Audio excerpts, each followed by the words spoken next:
এটাকে বাংলায় বলা হয় ন্যায় বিচার প্রশাসন। কি বলা হয়? আমাদের যে সেকশন ন্যায় বিচার প্রশাসন আছে না, ওখানে কারা কাজ করে? তোমরাই কাজ করো। as a judge or lawyer, এটা কাজ কি? যেমন বলছে এটা কাজ হচ্ছে যে মন্দকে দমন করা এবং সঠিক একটা ব্যবস্থাকে মেইনটেইন করা এবং এর মাধ্যমে জাস্টিসটা আপহরণ করা। বলছে maintenance of right, suppression of রং। এবং এই জিনিসটা হচ্ছে অ্যাডমিনিস্ট্রেশন অফ জাস্টিস। ঠিক আছে? কথা হচ্ছে এটা কি জিনিস এবং এটা প্রয়োজনীয় কেন বলছে? অ্যাডমিনিস্ট্রেশন অফ জাস্টিস আমরা অলরেডি বুঝেছি যে একটা দেশে রাষ্ট্র ন্যায় বিচার পরিচালনা, একটা প্রশাসন পরিচালনা, অর্থাৎ মানুষের মধ্যে যখন বিরোধ হবে তখন এখানে নিষ্পত্তি রাষ্ট্র করবে। কে করবে? রাষ্ট্র করবে। তার মানে কে করবে না? প্রাইভেট পারসন করবে না। করবে কে? রাষ্ট্র। রাষ্ট্র করবে, তার শক্তি প্রয়োগ করে অনেক সময়, সব সময় না, অনেক সময় কি প্রয়োগ করে? শক্তি প্রয়োগ করে। কিরকম শক্তি? এটা স্যাংশন বাই ল, এবং এটাকে স্যাংশন বলা হয়। রাষ্ট্র স্যাংশনের মাধ্যমে ন্যায় বিচার প্রশাসন মানুষের মধ্যে যখন বিরোধ হবে সে নিউট্রাল আর্বিটার হিসেবে, আম্পায়ার হিসেবে সে ন্যায় বিচার নিশ্চিত করবে এবং সেটার জন্য তার যথেষ্ট অ্যাপারেটাস, সিস্টেম, প্রসিডিউর, ল সবকিছু থাকবে। এনফোর্সমেন্ট মেকানিজম এবং এনফোর্সমেন্ট পার্সোনেল ওর থাকবে। বুঝা গেছে? এর মাধ্যমে সে কি নিশ্চিত করবে? ন্যায় বিচার নিশ্চিত করবে। কেমন? ন্যায় বিচার নিশ্চিত করবে। তাহলে এর আগে কি অবস্থা ছিল? আমরা একসময় স্টেট অফ নেচার ছিলাম। স্টেট অফ নেচারে ছিলাম। স্টেট অফ নেচারে যখন ছিলাম, যখন স্টেট প্রতিষ্ঠিত হয় নিশ্চিতভাবে, তখন ন্যায় বিচার কিভাবে হবে? তখন আমার ন্যায় বিচার আমি নিশ্চিত করতাম। যদি আমার পাওয়ার থাকতো, যদি আমার পাওয়ার না থাকতো আমি ন্যায় বিচার পেতাম না। অর্থাৎ মাইন্ড যা ছিল সেই ন্যায় বিচার তার নিজের ন্যায় বিচার নিজে নিশ্চিত করতে পারত। ঠিক আছে? কিসের মাধ্যমে? ক্রিমিনাল ক্ষেত্রে প্রাইভেট ভেঞ্জিয়েন্স এর মাধ্যমে। প্রাইভেট ভেঞ্জিয়েন্স মানে হচ্ছে কি? বাংলা প্রতিশোধ। কিসের মাধ্যমে? প্রতিশোধ নেওয়ার মাধ্যমে।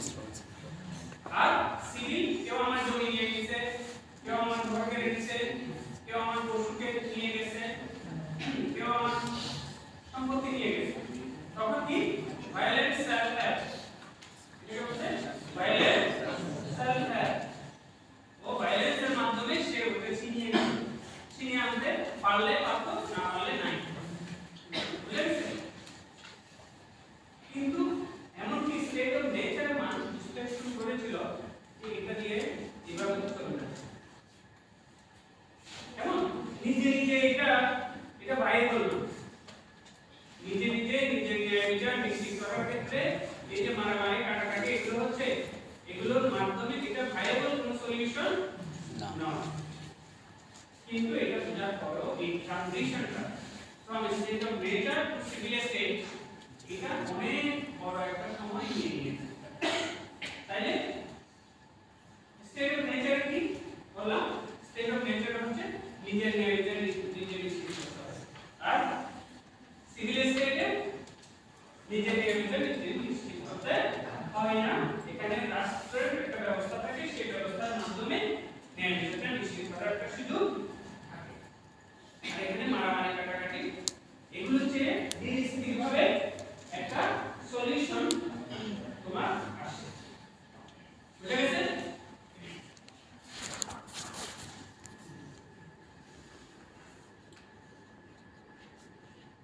এবং সেটা করা কিভাবে? Organised force. এখানে কিন্তু একটা ফোর্স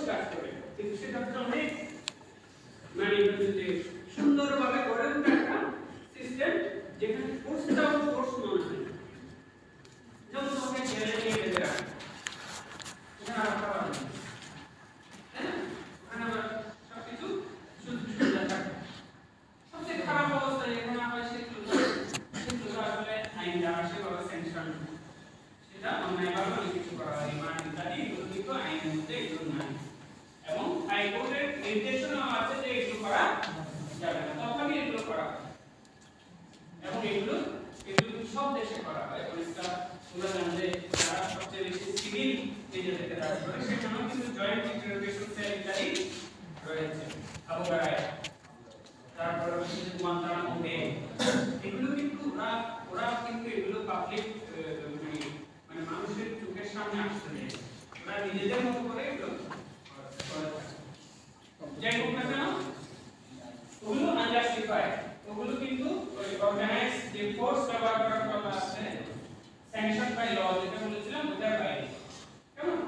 তাহলে এই আমি বললাম যে ট্রান্সফরমেশনটা যে আস্তে আস্তে কিভাবে সিভিল স্টেটে আমরা পরিণত হলাম, বিশেষ করে অ্যাডমিনিস্ট্রেশন অফ জাস্টিস ক্ষেত্রে। এটা প্রথম দিকে ছিল অপশনাল, প্রথম দিকে ছিল তুমি নিজের ফোর্স ব্যবহার করে যদি তোমার ন্যায় বিচার নিশ্চিত করতে পারো করো, অথবা তোমার একটা অপশন আছে যে আমাদের কাছে আসতে পারো, সেক্ষেত্রে আমরা সালিসি করে দিব, আরবিট্রেশন। কেমন? দুই পক্ষকে বসিয়ে ওইভাবে অ্যাডমিনিস্ট্রেশন অফ ল না, পরস্পরের মধ্যে কথাবার্তা বলে আমাদের দেশে যেভাবে সালিসি হচ্ছে তাও ছিল অপশনাল, কম্পালসারি। অর্থাৎ তুমি তোমার ব্যবস্থা করতে পারো, অথবা আমার এখানে আসলে আমি একটা ব্যবস্থা করব। কিন্তু আস্তে আস্তে দেখা যখন রাষ্ট্র অনেক বেশি শক্তিশালী হলো, রাষ্ট্র যখন বুঝতে পারলো যে না আমি পারবো, এখন আর মানুষকে ওই অপশন না দিয়ে ওকে আমি শুধু রাখতে পারবো, তখন রাষ্ট্র এটা পরিপূর্ণভাবে নিজের কাছে নিয়ে নিল এবং অ্যাডমিনিস্ট্রেশন অফ জাস্টিসের কাজটা সে নিজে করতে শুরু করল। বলা হচ্ছে কি যে একটা বাঘের পাল তাকে যদি ফ্রিডম দেওয়া হয়, স্টেট অফ নেচারে যদি রাখা হয়, সে যতটা বেতন কাজ করে না, কতগুলো মানুষকে যদি স্টেট অফ নেচারে রাখা হয় তারা আরো বেশি মারা হয়। বুঝতে পারছো আমাদের দেশের ইদানিংকার সিনারিওতে এটা বোঝা যাচ্ছে। সুতরাং একটা অ্যাডমিনিস্ট্রেশন অফ জাস্টিস থাকতে হবে। আমাদের দেশে এই মুহূর্তে অ্যাডমিনিস্ট্রেশন অফ জাস্টিস আছে? নাই। বাস্তবতা হচ্ছে এখানে পুলিশ নাই, এখানে যেরকম রায় দিতে চাচ্ছে সেরকম রায় হয়ে যাচ্ছে, যেরকম স্কুলের ছেলেমেয়েরা বলছে যে আমাদেরকে পাঠ দিয়ে দাও, তো এগুলো তো অ্যাডমিনিস্ট্রেশন অফ জাস্টিস না, এগুলো কি স্টেট অফ নেচার। এবং বলা হচ্ছে যে স্টেট অফ নেচারের সমস্যা কি, স্টেট অফ নেচারে সবাই সবার শুরু। কেন অ্যাডমিনিস্ট্রেশন অফ জাস্টিস প্রয়োজন? কারণ অ্যাডমিনিস্ট্রেশন অফ জাস্টিস না থাকলে স্টেট অফ নেচার কে কার আসলে শত্রু সেটা বোঝা যাবে না। কিন্তু যখন তোমার অ্যাডমিনিস্ট্রেশন অফ জাস্টিস থাকবে, তখন ওই পুরানো যখন আসতেছে একটা মামলা নিয়ে, তখন বোঝা যাচ্ছে যে ও এর বিরুদ্ধে মামলা করতে আসছে, আচ্ছা এর বিরুদ্ধে বুঝা গেছে। কিন্তু যখন তুমি স্টেট অফ নেচার সবাইকে ছেড়ে দাও, কেউ এমনিতে মানে তার কোনো দোষ নাই, এই যে কুমিল্লা একটা মারা গেল না, কুমিল্লা একটা ছেলে মারা গেল না, ধরে নিয়ে গেছে সেটা সে তার মধ্যে অস্ত্র আছে ইত্যাদি নিয়ে আগে নিয়ে পরে দেখা গেছে তার সাথে আরেকজনের জায়গা জমি নিয়ে দ্বন্দ্ব ছিল, তাকে জমি বানিয়েছে। এই সময় 1 মাস আগে কথা, এবং দুঃখজনক ঘটনা হচ্ছে তার বাড়িতে তার বাবা মারা গেছে। এই যে অবস্থাটা, এটা স্টেট অফ, তোমরা বলতে পারো স্যার এতদিন ধরে এরকম ছিল, ওইটা এইরকম অবস্থায় খোলা অবস্থায় ছিল না, একটা ক্লোজ অবস্থায় ছিল, কিছু বড় ধরনের ব্যর্থতা ঘটতো। কিন্তু ছিনতাইকারী এই যে এখন কম্পাউন্ডগুলো তাই হইতে চলতেছে, এতদিন গাইড করতে পারে। আগে দেখতাম যে ট্রাকগুলো ইত্যাদি ট্রাকগুলো অক্সিজেনের আগে শহরে ঢোকার আগে বসে থাকতো, ওই রাত 10টার পরে থাকতো, তখন তারা যেত। এখন ওরা ভিডিও লাগাতে হচ্ছে, কারণ অর্গানাইজ ফোর্সটা নাই, অর্গানাইজ ফোর্সটা যথেষ্ট কার্যকর হয়নি। অনেক জায়গায় মানুষ বেড়াতে যেতে যাচ্ছে, বলছে এখন পুলিশ যতই খারাপ হোক, কিন্তু এক ধরনের সিস্টেমের মধ্যে ছিল। তো যাই হোক না কেন, একটা অর্গানাইজ ফোর্স যখন কাজ করে, আমাকে আর আইন হাতে তুলে নিতে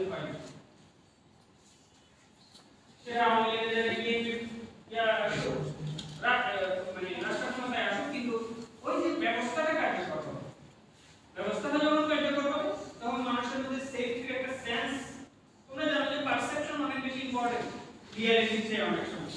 এখন পারসেপশনটা এরকম হয়ে গেছে যে এখন তো কোনো কিছু নাই, আসলে হয়তো আছে অনেক জায়গায়, কিন্তু আমাদের বোধ হচ্ছে না। এই বোধটা মানুষের মধ্যে ইনসিকিউরিটি তৈরি করে।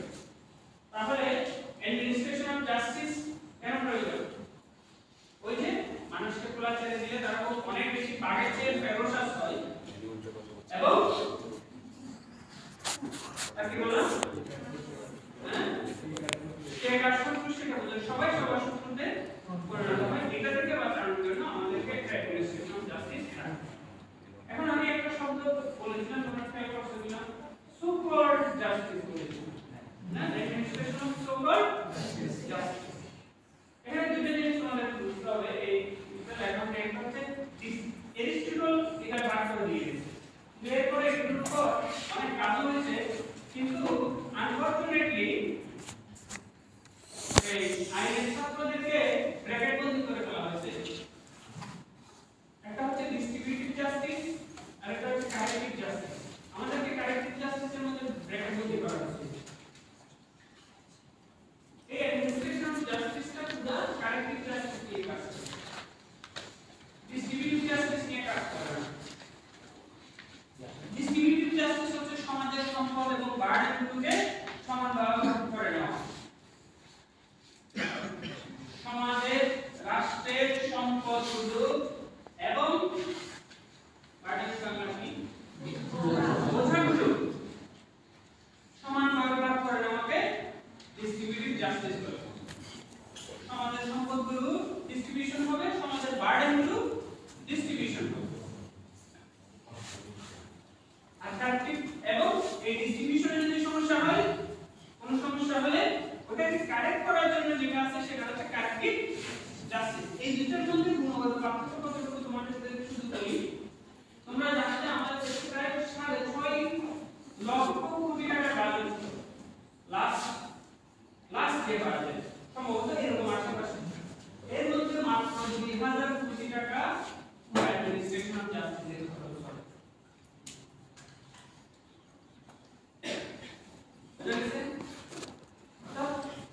তাহলে ডিস্ট্রিবিউটিভ জাস্টিস হচ্ছে কারা?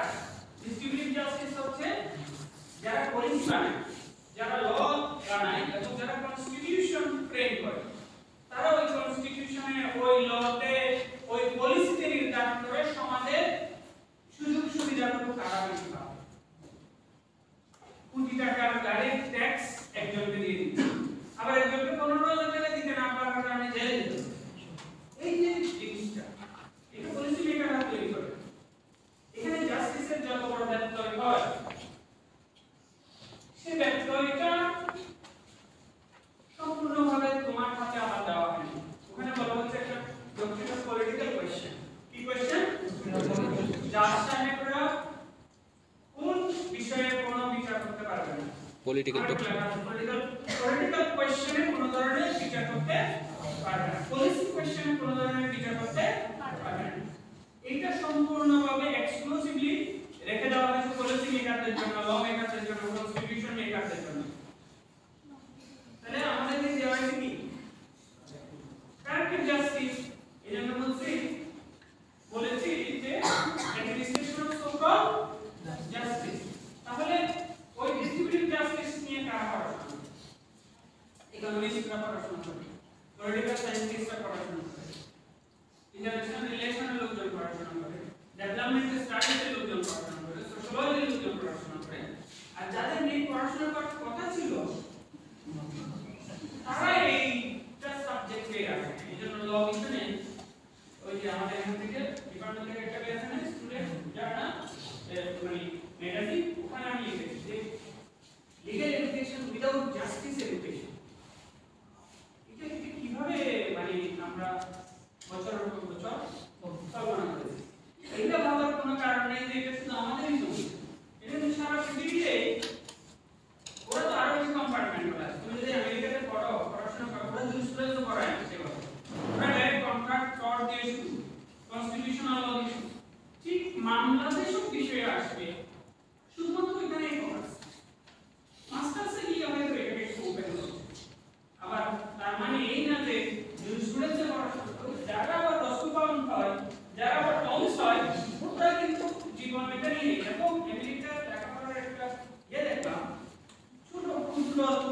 পাতায় দিবেন আমাদের ভবিষ্যতে সারা জীবন কাটাই এবং এর বাইরে যাচ্ছে না। যেমন একটা বিষয় এরকম আছে যে সুপ্রিম কোর্টের জাজেসরা তাদের ডিসিশন নির্ধারণের যে বৈঠকগুলো হয় গোপন বৈঠক, সেখানে কিভাবে কাজ করে এটা নিয়ে গবেষণা একজনের সারা জীবন।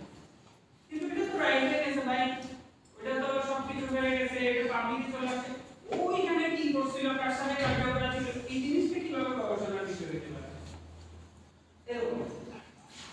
ফর এক্সাম্পল মিউনিসিপাল কর্পোরেশনের নিয়ে কেউ লেখাপড়া করছে, শুধু ওইটা নিয়ে এসে পড়ে আছে, আর শুধু প্রতিদিন যেমন কলেজ অ্যাডমিনিস্ট্রেশন নিয়ে আমাদের কেউ লেখাপড়া করছে, সত্যিকার বলতে আমি তোমরা বিশ্বাস করো না? না এটা তো একটা তৃতীয় রাইট, পায়খানা নিয়ে শুধু গবেষণা করতে লোক নাই জি স্যার এতে তো অ্যান্টিবায়োটিকের এফেক্ট কি হচ্ছে এটা গবেষণার জন্য আমাদের ইউনিভার্সিটি আমার সাথে গোল্ড মেডেল পাইছে একটা মাইক্রোবায়োলজির আমাদের বন্ধু জি স্যার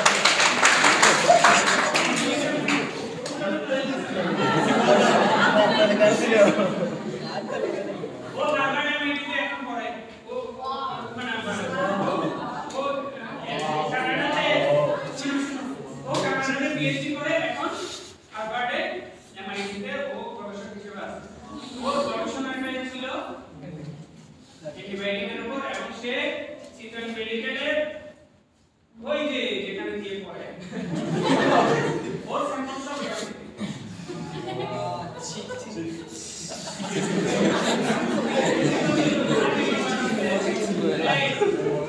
তোমার জীবন বাঁচাইতেছে তাকে হারবার্ডে আমি দিতে দিতে পায়খানা নিয়ে গবেষণা করার জন্য থাকে গবেষণার জিনিস হ্যাঁ এটা কি জন্য বললাম এটাই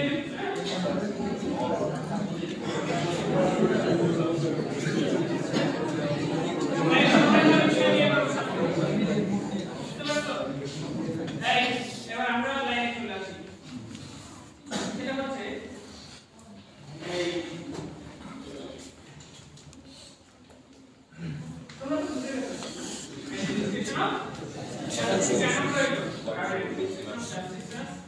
transition from state of nature to civil state এটা সম্ভব না, কারণ এটাকে ওইভাবে ওপেন রেট দেওয়া, কারণ মানুষ বাই নেচার ভালো বলেছে বাই নেচার মন্দ, যাই হোক না কেন রিয়ালিটি হচ্ছে একটা সিস্টেমের মধ্যে তাকে রাখতে হবে, নাহলে তাকে ওপেন ছেড়ে দিলে। এখন কথা হচ্ছে যে পাবলিক ওপিনিয়নের উপর ভিত্তি করে এটা চলতে পারে, যেমন শুধুমাত্র পাবলিক ওপিনিয়নের উপর ভিত্তি করে এই অ্যাডমিনিস্ট্রেশন জাস্টিস ছেড়ে দেওয়া, এটা একটা নির্দিষ্ট ফ্রেমওয়ার্কে। আমি আমার কথা থেকে চলে গেছিলাম, এখন আবার ডিস্ট্রিবিউটিভ জাস্টিস এবং কারেক্ট জাস্টিস কারা বলে, তাহলে সোশ্যাল সায়েন্সের লোকজন পড়ে, আমরা পড়ি না, আমাদের পড়া উচিত। এখানে মধ্যে কতগুলো থিওরি আছে জাস্টিস। জাস্টিস তাহলে কি, হোয়াট ইজ জাস্টিস? এর মধ্যে অত্যন্ত পাওয়ারফুল একটা থিওরি দিয়েছে জন রলস।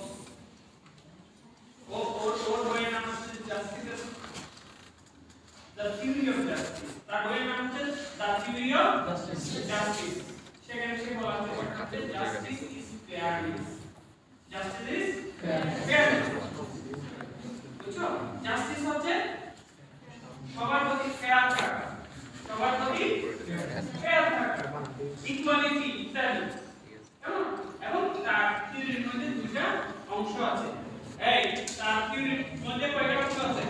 দুইটা। একটা হচ্ছে সুযোগের সমতা, একটা হচ্ছে সুযোগের সমতা। দুই নাম্বার হচ্ছে যারা সমাজের বঞ্চিত মানুষ রয়েছে, ডিসেবল ইত্যাদি, তাদের জন্য সোশ্যাল সেফটি নেট। বুঝা গেছে? সবার জন্য সুযোগের সমতা, কিন্তু সেই সুযোগের সমতা তো সে নিতে পারবে না, সে পিছিয়ে পড়া, সে বিভিন্ন কারণে ডিসেবল, তার জন্য স্পেশাল কিছু মেজার যেটাকে তোমরা বলা হয় সেটা তার জন্য রাখতে। এই দুটো অংশ হচ্ছে যে কাজ।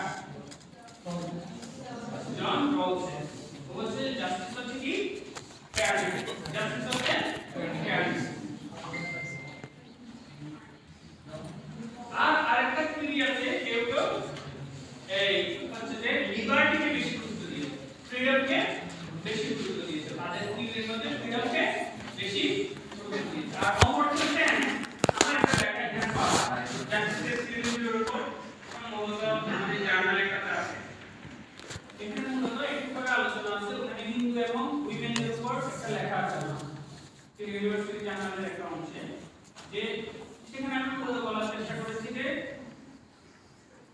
অর্ধেকের বেশি নারী এবং প্রায় 10% হিন্দু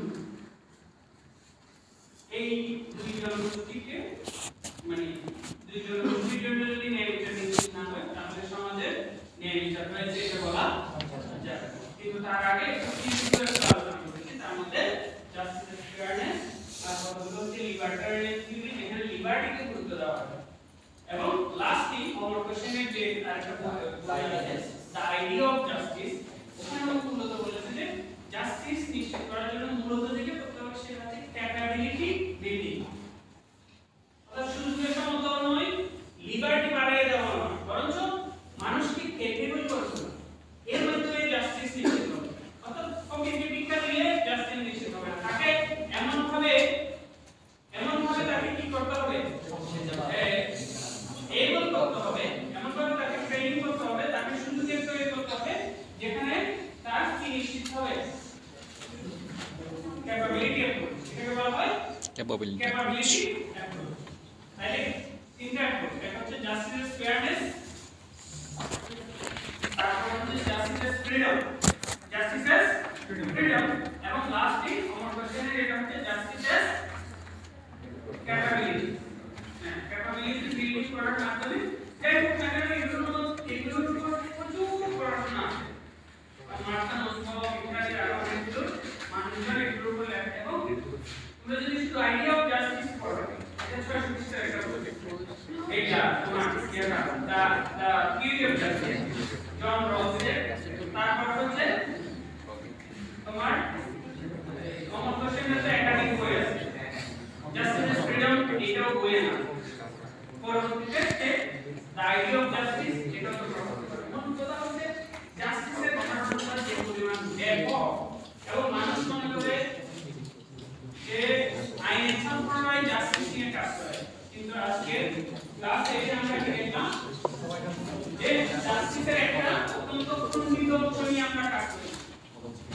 জাস্টিসের অত্যন্ত খণ্ডিত একটা অংশ নিয়ে আমরা কাজ করি এবং যখন আমরা যে অংশটা নিয়ে কাজ করি সেটা আসলে যত অটোক্রেটিক গভর্নমেন্ট হোক যত খারাপ গভর্নমেন্ট হোক যত ডিস্ট্রিবিউটিভ জাস্টিসের কথা গভর্নমেন্ট হোক তার অবস্থা কি রাখার জন্য অনেক ক্ষেত্রে আমরা তাহলে ওই যে পলিসি কোশ্চেনটা আমি কখনোই করতে পারি না জাস্টিসের যেটা মূল কোশ্চেন জাস্টিসের মূল কোশ্চেনটা করতে না পারার কারণে আমরা অত্যন্ত স্কিউড একটা সিস্টেম তো জাস্টিস হিসেবে এই জন্য আমি বলেছিলাম অ্যাডমিনিস্ট্রেশন অফ সোশ্যাল জাস্টিস তারপর তোমাদের অকুপেশনাল কারণ অত্যন্ত ভাবে বলতে পারি তোমাদের কাছে আমরা প্রায় এটা যদি এটা সবার কাছে প্রচার করে দাও যে আমরা খুব খারাপ আমরা খারাপ সিস্টেম যদি ক্লিয়ার করতে কাজ করি তাহলে তো ওটার নাম বলা যাবে না বিচারককে পাতা দিতে তোমরা অনেকে বিচারক বলতে বলবে কিন্তু বিচারক এমন বিচারক আছে যার পুরো জাস্টিসের সেন্সিটিভ ঠিক আছে এটাই আমার কথাটা এটা বললো তুমি চিনে যাও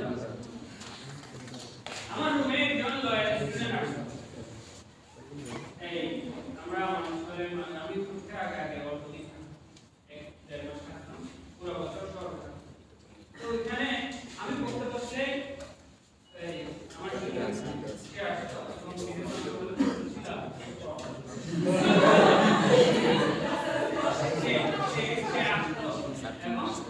আমি যখন অত্যন্ত করতে যাচ্ছি তখন সে বিষয় মানে সে আসলে কিছুদিন পড়াশোনা করতে যাচ্ছে তখন আমার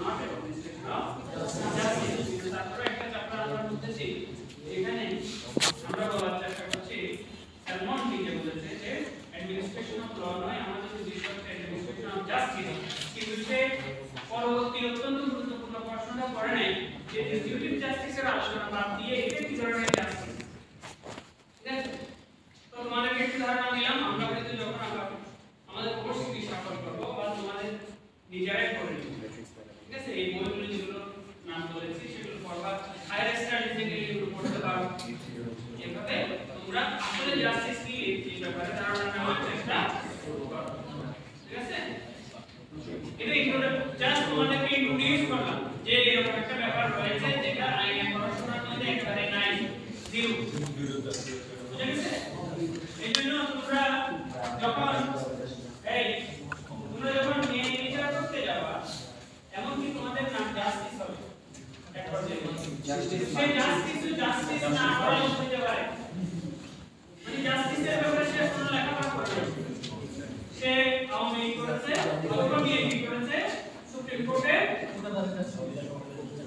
দলীয় ইয়াতে নিয়োগ পায় গেছে দলীয় কি হাইকোর্ট ওখানে নিয়োগ কি মেরিটের উপর হয় এই জন্য তোমরা এর নাম শুনেছো প্রথমত যে লিখিত ল নিয়ে ইখান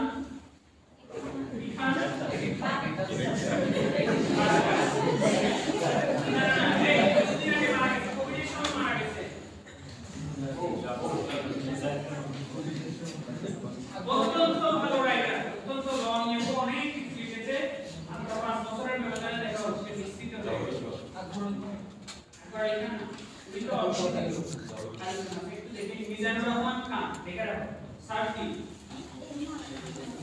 মিজানুর রহমান খান সার্টি বর্তমানে দিয়ে ওর নাম দিয়ে সার্টি ল নিয়ে অসংখ্য বিশ্লেষণমূলক লেখা তোমরা পাও বুঝতে পেরেছো সেখানে আমাদের সে একটা লেখা লিখেছে ও তুলনামূলক বিশ্লেষণ করেছে বিশ্লেষণ করে দেখতে পেয়েছে যে লোয়ার কোর্টের জাজেসরা বেশিরভাগ কাজটা অত্যন্ত ভালো অত্যন্ত কিন্তু হাইকোর্ট ডিভিশনে দেখা গেছে বেশিরভাগ কাজটা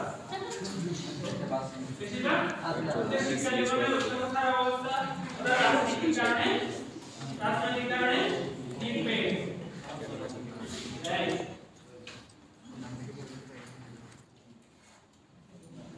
বুঝা গেছে হ্যাঁ বুঝা না উনি কোভিডের সময় মারা গেছে অত্যন্ত ভালো দেশের এবং অত্যন্ত সমালোচনামূলক লেখা লিখত প্রথম মারা গেছে 19 সালে যদি হয় সেই যে এটা আমাদের পার্টি 10 বছর অত্যন্ত সমালোচনামূলক অনেকগুলো লেখা আছে আর আমাদের সামসারের প্রথম একটা লেখা আছে ওই যে সমুদ্র বিষয়ে একটা আছে অর্থাৎ সালাম স্যার যে আমাদের ল কমিশনে ছিলেন অনেকগুলো আইন সংস্কারের প্রস্তাব করেছিলেন জীবনের শেষের দিকে স্যার হতাশ ছিলেন যে শেষ 10 বছর আমি ল ফ্যাকাল্টি ছেড়ে কিন্তু ঢাকায় থাকলাম এবং এগুলো ভালো ভালো লিখে দিলাম কিন্তু একটাও আইনে পরিণত করা না এবং সেটা নিয়ে আটকাপ ছিল এবং সেই আটকাপের উপর লেখা লিখেছিলেন স্যার ওইটার রিফ্লেকশনে আবার মিজানুর রহমান খান লিখেছিলেন যে সালাম স্যার কিছু কাজ করে গেছেন কিন্তু একটাও সরকার এগুলো বাধা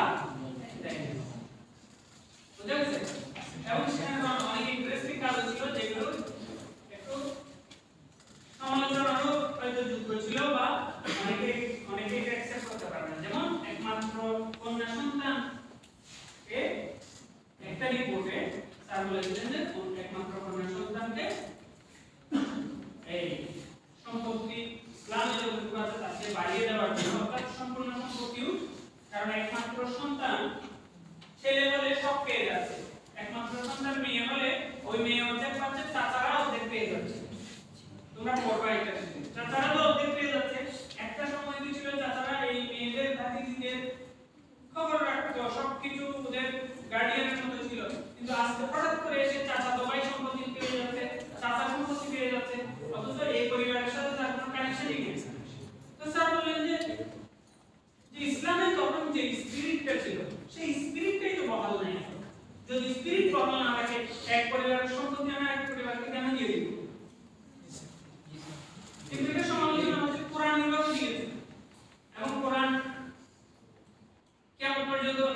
যুগান্তকারী রেকমেন্ডেশনস আর দিয়ে গেছে, যেগুলো ইমপ্লিমেন্ট বাংলার সামনে এখন করতেও পারবে না। পাকিস্তানে কিন্তু সিরিয়াস ল করে যেতে পারছে, মুসলিম ফ্যামিলি ল করে যেতে একেবারে মানে সিরিয়াস অবস্থা। কিন্তু এখানে কি আমাদের যে মৌলবি কম, এবং মৌলবিরা কিন্তু অনেক সমালোচনা করেছিল এবং সুন্দরভাবে এই যুক্তিগুলো উপস্থাপন করেছিল, মার্জানা করে সুন্দরভাবে যুক্তি দিয়েছে, এদিকে যুক্তি দিয়েছে, অবশেষে একটা পরিবর্তন হয়ে গেছে। এখন আজকে পর্যন্ত প্রায় 70-80 বছর ধরে এগুলো চলছে। ঠিক আছে, কিন্তু আমাদের দেশে এটা করতে পারবে না। আমাদের দেশে হিন্দুদের ক্ষেত্রেও করতে পারবে না। শালম স্যার অত্যন্ত যুগান্তকারী রিকমেন্ডেশন কিন্তু নারীদের ব্যাপারে আছে, কিন্তু নারীদের সম্পত্তির অধিকারের ব্যাপারে আছে, ডিভোর্সের ব্যাপারে আছে, যেটাও সরকার আইনে পরিবর্তন করতে পারে। বিশেষ করে এখন যে সিপিডি কি আছে না, বুদ্ধদেব ভট্টাচার্যের বাপ পিতা দেবপ্রিয় ভট্টাচার্যের পিতা, দেবপ্রিয় ভট্টাচার্যের পিতা উনি এমপি ছিল, উনি সম্ভবত একটু এই রিফর্মের পক্ষে ছিল, ওনাকে কিন্তু প্রায় মেনে ফেলছিল, প্রায় মেনে ফেলতো আর। এই জন্য আমাদের দেশে মুসলমান আইনেরও যৌক্তিক সংস্কার কঠিন মৌলবীদের জন্য, আমাদের এখানে হিন্দু মৌলবীদের জন্য হিন্দু আইনের যৌক্তিক সংস্কার করা কঠিন, কারণ যুগ যত বেশি এগিয়ে যাবে কোরআন সুন্নাহর স্পিরিটকে ঠিক রেখে সংস্কার প্রয়োজন রয়েছে। মূল জিনিসটাকে খণ্ডন না করে এটাকে ঠিক রেখে, কারণ বিভিন্ন থিওরি আছে, এক স্কুলে এটা বলেছে আর এক স্কুলে এটা বলেছে, কোন একটা স্কুল যদি এটাকে সমর্থন করে ওটা নিশ্চয়ই যুক্তি আছে। এটাকে ডক্ট্রিন অফ তাকাইয়ুম বলে। ডক্ট্রিন অফ তাকাইয়ুম হচ্ছে যে the best among the options, the best among the খাইট মানে উত্তম। ডক্ট্রিন অফ তাকাইয়ুম হচ্ছে যেগুলো অপশন আছে সেগুলো উত্তমটা চাইলে বেছে নিতে পারে, কারণ সেটার পিছনে সোর্স রয়েছে, ইন্টারপ্রিটেশন রয়েছে। আচ্ছা, সিভিল জাস্টিস এই তাহলে এই অ্যাডমিনিস্ট্রেশন সোশ্যাল অ্যাডমিনিস্ট্রেশন জাস্টিস যেটা বললাম সেটা দুটো ভাগ রয়েছে, একটা হচ্ছে সিভিল জাস্টিস, একটা হচ্ছে ক্রিমিনাল জাস্টিস।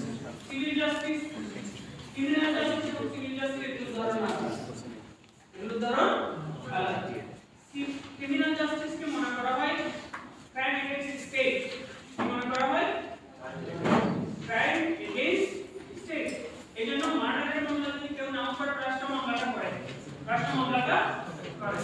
আর সিভিল জাস্টিসের ব্যাপারগুলো হচ্ছে তোমার প্রাইভেট রং মনে করা হয়, প্রাইভেট রাইট এন্ড ভায়োলেশন মনে করা হয়, প্রাইভেট রাইট এন্ড ভায়োলেশন মনে করা হয়। আর কি এই দুটোর মধ্যে আরেকটা পার্থক্য আছে, এদের প্রসিডিউরাল, এদের মামলার সিস্টেম আছে। আর কি এই মামলাগুলোর রেজাল্ট আছে, এই মামলাগুলোর রেজাল্ট আছে। ক্রিমিনাল মামলা শেষ হয় পানিশমেন্ট দিয়ে অথবা অ্যাকুইটাল দিয়ে, আর সিভিল মামলা শেষ হয় জাজমেন্ট দিয়ে, এবং সেই জাজমেন্টে যেটাকে স্যাংশনিং রাইট করা, প্রাইভেট রাইট। আমার জমি কেউ দখল করবে না, এটা আমার প্রাইভেট রাইট, আর যখন দখল করে ফেলেছে সেটা আমার কাছে ক্লিয়ার, এটা হচ্ছে স্যাংশনিং রাইট, এটা হচ্ছে স্যাংশনিং রাইট। সাধারণত সিভিল মামলা অনেক সময় স্পেসিফিক পারফরম্যান্স করতে হয়, যে তুমি চুক্তি করেছো এই কাজটা করে দিবা, করতেছ না, কোর্ট বলবে এটা করে দাও, এটা হচ্ছে স্পেসিফিক পারফরম্যান্স। একটা আইন আছে স্পেসিফিক পারফরম্যান্স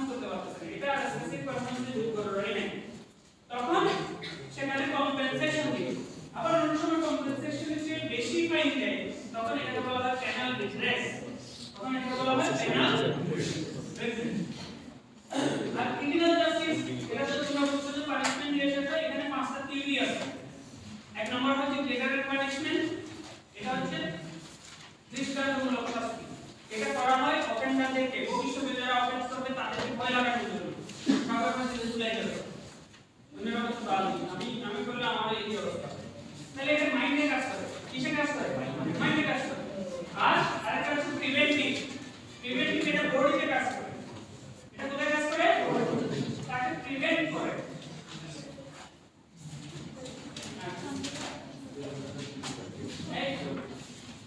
কি বললাম প্রিভেন্টিভটা তোমাকে জেলে আটকে রাখতে হবে এই জেলে তুমি আরেকটা রিপিট করতে পারছো না ওটা রিপিট করতে পারছো না দুটেই একই রকম শাস্তি দুটেই জেল আছে অথবা দুটেই ফাঁসি হয়েছে একটা ফাঁসি দেওয়ার মাধ্যমে তার বডিকে পৃথিবীকে প্রিভেন্ট করা হয়েছে আরেকটা হচ্ছে ওর এই পানিশমেন্টের কারণে অন্যরা দেখে বুঝতে পারলো যে বাপ রে বাপ দৃষ্টান্তমূলক এটাকে বলা হয় দৃষ্টান্তমূলক আরেকটা আছে রিফর্মেটিভ ও দ্বিতীয় রিফর্মেটিভের কথা বাবাই হতো না কিন্তু এখন বুঝা যাচ্ছে শুধু পানিশমেন্ট দিয়ে সমাজ থেকে অপরাধ নির্মূল করা যাবে না বিশেষ করে অনেকে প্রথম বিশেষ করে ফার্স্ট অফেন্ডাররা না বুঝেও অনেক সময় কি করে অপরাধ করে ফেলে তাদেরকে প্রথমে যদি তুমি ফাঁসি দিয়ে দাও শুনো আর দেখা গেছে কি কেন রিফর্মেটিভ দরকার অনেক সময় পানিশমেন্ট দিলে আরো হার্ড এন্ড ক্রিমিনাল করে দিতে হয় তাহলে পানিশমেন্ট তাকে ভালো করতে পারছে না আবার অনেক সময় মানসিক অসুস্থতার কারণে কেউ অপরাধ করে বসে তাকে ওষুধ দাও ওষুধ না দিয়ে তুমি তাকে মেরে ফেললে তো কোনো কাজ হবে না আবার অনেকে আছে সাইকোপ্যাথ ওকে পানিশমেন্টের ভয় ওর মধ্যে কাজই করে না তো তাহলে তাকে তুমি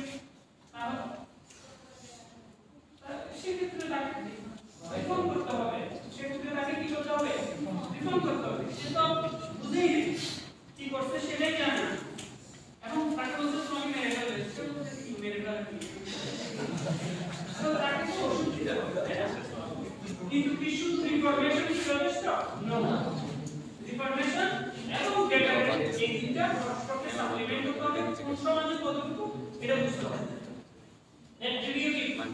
প্রতিশোধমূলক মানুষের মধ্যে প্রতিশোধের প্রবণতাটা ইভেন্ট